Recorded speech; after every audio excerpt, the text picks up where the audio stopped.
Now they've beaten Golden State twice in this series, and we're all knotted up at 2 apiece. Welcome to Inside. Shaq's right there. Kenny's right there. Chuck is down there. What's up, man? Were you mugging over here? No, never, Ernie. Yes, you were. Ernie. I don't know what you were doing. I've been in love with you since 1989. I would never do that to you. Okay, thank you. Thank you very much. Harden says he's catching the red eye to the Bay Area for Game 5. Get it, Chuck? I got it. Yeah. Oh, it's corny, though. Yeah, it's extremely cornball. Wow, you guys in a bad mood. No, come on, that is corny. Jeez. Come on, Mr. Cranky. Yo, I'm in a good mood tonight. James Harden was dancing.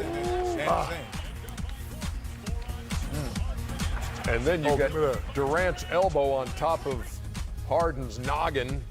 Well, at least we know he's not a fighter. You could have punched that in. You could have counted to 100. 10-8 at that point. As Durant, He didn't stop shooting. they're both rubbing. Oh, give me that. Austin Rivers had it, then lost it. And Steph got it and put the little floater in. Yes, indeed. Steph played better tonight. Kevin Durant.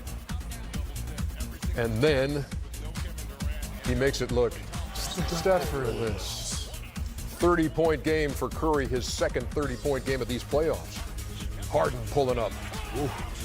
Harden at 38, his fifth 30-point game, and now he's got a 4-point play because Klay Thompson knocked him down. Man. 44-39, Rockets with a lead. Rivers, part of a 17-4 Houston run. Well, this series. Yeah, they're up. Ball well, shooting with confidence. They're up double digits there, and then Harden misses but gets it back, and at the half they're up 61-54. More of the same from Harden in the third. Going back up. Cash rules He everything smacked around him, him. didn't he? Get the money. Again, 6 out of 17 from deep for Harden on the night. 17 threes in a game. 50 threes taken by the Rockets, the most by any team in these playoffs. Durant. Oh, man. Let the heat up. Live. 79-67. This guy played great too, Ernie. Yes, sir. Eric Gordon. He's had a great series. He had 20. Yeah. Oh, watch it, buddy. Right, Durant. And then Steph. Ooh. Get him on them skates, buddy. Stepping back and draining that three. Oh, got him. And one. Should have been at one. Suddenly they're right back in it at 86-82, and then, boy, Harden always had those answers. That's just bad defense right there with 1 second to go. Trying to overplay him. Harden just going to find his way to the rim there, and now it's a 13-point lead, but it's not over. It's 101-92 when Chris Paul connects. Still not over. Oh boy, Draymond Green turned it over when they had a chance to cut that lead again, and P.J. Tucker put it home to make it a 10-point game. Still not over, though. Oh, get this little guy off of me. Oh, please. Jeez. Durant had 34, his 7th 30-point game of this postseason. Yeah, a little floater action. Draymond inside. Oh, my goodness. Yeah, and then after the offensive rebound, Curry collects himself and knocks that down, and suddenly it's a 2-point game. James gave him a chance. Yeah, had a chance to make it a 4-point game, but could not. I think I would have extended the game and tried for, even though this is a good shot. For That's a great shot. And this another good one here. Yeah, good but not a great one. That's a tough one. But how many times have you seen him make that shot? Yes. Million times. I mean, how he get so wide open? Good hustle by Draymond. Maybe one more pass. What do you think, Kenny? Yep, one more.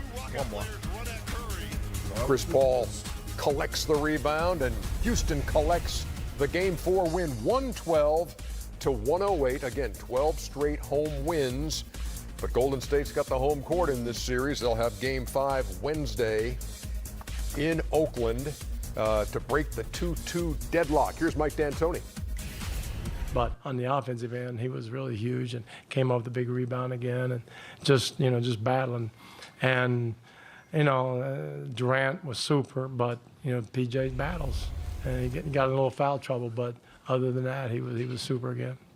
Mike, over here, Dan Wick with the Los Angeles Times. What's going through your mind when Durant gets that look with like 8 You seconds. probably don't want to know. It's not pretty. And Steph too. It's not pretty. Both of them. It's just part of the game. I mean, it's just the way it is. Long rebounds are the most dangerous things because guys are trying to go back and get them, so you lose sight of your men. And they were open, and now they hit a bunch to get where they got.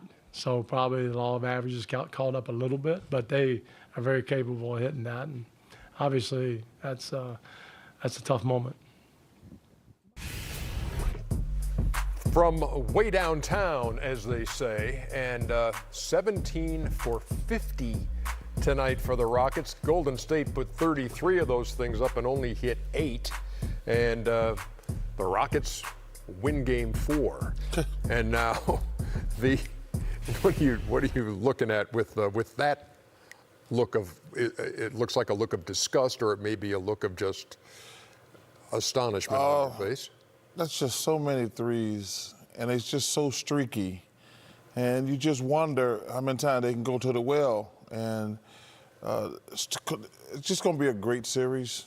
But, man, you would like at some point to have a plan B. You got the greatest shooting team in NBA history. They're actually 8th in the NBA in shooting threes now. That tell you how In attempts. That tell you how out of whack this whole three-point shooting thing has become. I mean, you got 3 of the greatest shooters ever, and there are 7 other teams that shoot more threes than them. That's ridiculous. Houston, obviously, number 1. Milwaukee is right up there with them as well, and Milwaukee's a step away from going to the Eastern Conference Finals. Yeah. But how do you break this down? What's the first thing that jumps out when you look at how they won Game 4 of this series? That Golden State didn't apply pressure. I thought every time that they drove the basketball, from Draymond Green to Steph Curry early in the game to even Durant, they applied pressure that the Rockets couldn't handle. But when they stayed perimeter, the Rockets switched everything and made them take tough shots. I thought that surprised me, that they wouldn't continue and make a concerted effort to get into the paint and get twos at the same rate that they would get threes. Well, I just think it's 2 veteran teams that know what's at stake. When you're on a veteran team and you lose 2, you automatically go to, this is your excuse. Oh, they did what they had to do at their place. Now we got to go back to our place and do what we had to do. I would like this to go 7. Houston did what they were supposed to do. Steph and Clay, they're going to say, none of the gimmicks that you tried against us work. We just missed shots. That's what great players are. And hopefully they can get the next game. But you got 2 veteran teams that knows what's at stake, and they're battling. And I hope it goes to 7. Clay just 11 points, 5 out of 15, and 1 out of 6 from deep in this one. Curry had 30, Durant had 34, Draymond Green 15, 10, and 5. I would say there's one thing. Say it. I think the Warriors have become too reliant, going back to the situation with Patrick Beverley and the Clippers, where he was annoying Kevin, and they just put him in the post, let him go one-on-one. I think the Warriors need to take a step back and let's try to get Clay going. Let's try to get Steph going more, because now when you watch him, I guarantee you, I don't even know the stats. I bet you Kevin Durant has taken more shots in a probably 4 or 5 game stretch than he has any time in his time with the Warriors. And I think it's really hurting Clay, and I think it's hurting Steph also, because neither one of them have been in the rhythm at all. Better rhythm for Steph tonight than we've seen. He hit about half his shots, but just 4 for 14 from deep. Harden says he's catching the red eye in the Bay Area. Same one. Right. Yeah, we just saw that. That joke wasn't corny. It was corny-ah. Skeets. Skeets. From the starters, yeah. I'll show myself out. Yes, go ahead, Skeets. You're the best, man. I love Ed. Hey, Skeets, that was corny too. No, that was creative. That was. Good job. My Canadian brethren. No, that joke was